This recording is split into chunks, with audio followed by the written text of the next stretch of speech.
सत श्री अकाल जी।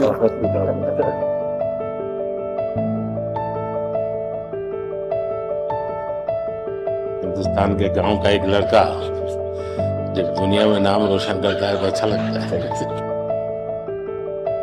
और आप तो नसीब वाले हो जी, आपके परिवार ने आपका नाम दिलजीत रखा तो आप जीतते ही जाते हो लोगों को।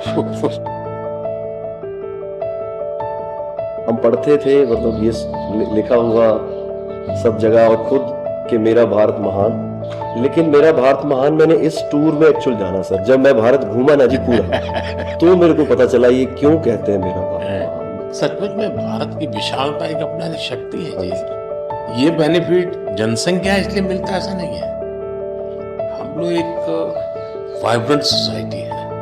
आपकी जर्नी से भी सर हम जब देखते हैं तो मतलब आपने कितना अपनी एक आयु में हिमाचल चले जाना और सब कुछ छोड़ देना और फिर भगवान का इतना आशीर्वाद हो जाना, ये बहुत बहुत मतलब ये भगवान की मर्जी ही है। उसके बिना क्या होगा।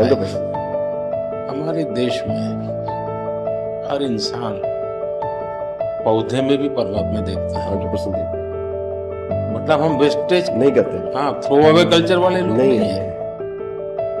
रिसाइकल रीयूज अभी दुनिया में नाम आया है, हमारे तो ब्लड में है। हाँ जी।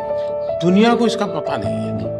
कभी आप अपने कार्यक्रमों के द्वारा ये जरूर कर सकते हैं कि भारत के लोग पर्यावरण की रक्षा कैसे करते हैं। अब जैसे मैंने अभी ये कार्यक्रम चलाया, एक पेड़ माँ के नाम, अपनी माँ को याद करते हुए, माँ जिंदा है तो माँ को साथ ले जाओ और पेड़ लगाओ, माँ की जीवन स्मृति बन जाएगी वो। और माँ जिंदा नहीं है तो फोटो लेकर के जाओ, लेकिन माँ को कहो माँ तुम्हारे लिए ही। तो अपनी माँ जिसने हमें जन्म दिया और ये धरती माता जो जीवन देती है, दोनों को हम एक प्रकार से आज करोड़ों लोग ये काम कर रहे हैं। हाँ। भारत में सबसे बड़ा अगर कोई जादू जिसको कह लो तो वो योग है, और जिसने योगा को अनुभव किया है वो उसकी ताकत जानता है। आपको ये बाहर जाते हैं तो अनुभव क्या आता है, संगीत के इतने बड़े समारोह में जाते हैं तो बाकी लोगों की भाषा, उनकी स्टाइल, नए इमोशंस होते हैं। जी जी सर, मेरे को लगता है सर जैसा उन्होंने बना दिया एक कोचेला को एक फेस्टिवल या और भी फेस्टिवल्स बड़े होते हैं, हम तो बहुत ज्यादा बड़े कर सकते हैं यहाँ पे सर। और लोग दुनिया भर से ट्रैवल करते हैं ऐसे फेस्टिवल्स के लिए। तो हमारा तो इतना रिच कल्चर है, अगर हम ढाबे में बैठ के भी खाना खा रहे हैं और कोई राजस्थान में गा रहा है तो इतना सुरीला गा रहा है कि बंदा बोलता है कि मैं गाना छोड़ दूं यार, ये इतना अच्छा गाना गा रहा है। और मैं प्रोफेशनली गाता हूँ, ये बंदा प्रोफेशनली गा भी नहीं रहा और मेरे से अच्छा गा रहा है। इतनी ज्यादा उनके अंदर कला है, वो लोग बना के बैठ गए। और अगर हमारे इधर कोई ऐसा डेवलप होगा तो दुनिया भर से लोग, मेरे मन में कल्पना है, आ सकते हैं सर। मैं सोच रहा था कई वर्षों से, लेकिन अब वो मैं इसको कर रहा हूँ। वेव्स, मेरा मत ये है कि इतना बड़ा देश और दुनिया की सबसे ज्यादा फिल्में यहाँ बनती। हाँ जी सर। दुनिया में सबसे बड़ी क्रिएटिव इंडस्ट्री यहाँ है। तो मैं यहाँ वेव्स एक बहुत बड़ा मूवमेंट खड़ा कर रहा हूँ और दुनिया की क्रिएटिव वर्ल्ड को मैं इकट्ठा करने वाला हूँ अप्रैल में जी। अब दुनिया का क्रिएटिव वर्ल्ड का सेंटर हिंदुस्तान। मैं एक बार जर्मनी की चांसलर मर्कल जी, तो हम मिले तो उसने मुझे संगीत का विषय निकाला। तो मैंने उसको कहा मेरे देश में सूर्योदय के पहले संगीत हो ये अलग है और सूर्योदय के बाद अलग, उसका टाइम अलग है। मैंने कहा मेरा अलग अलग प्रहर मेरे यहाँ होता है, हर प्रहर का संगीत होता है। फिर मैंने कहा सैड सिचुएशन है तो एक संगीत है, जॉय है तो एक है। तो फिर उनको बड़ा इंटरेस्ट लिया।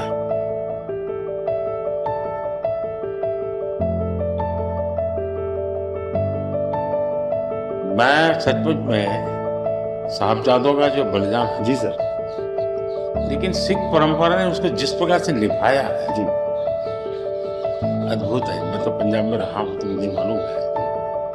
माता गुजरी और 7 दिन तक लोग सोते नहीं थे। सच्ची जमीन पे सोते हैं जी। मुझे खुद को बड़ा इमोशनल फील करता था। तो फिर मैंने यहाँ आकर के 26 दिसंबर को वीर बाल दिवस मना था, और मैं देश के हर बच्चा को चाहता हूँ कि वो समझे कि कैसे वीरता होती थी, आस्था क्या होती थी। कच्छ के अंदर लखपत में गुरुद्वारा है। 2001 में जब भूकंप आया तो उसको काफी नुकसान हुआ। गुरुद्वारा गुरु नानक देव जी वहां रहे थे, तो मुझे बड़ी गहरी चोट पहुंची।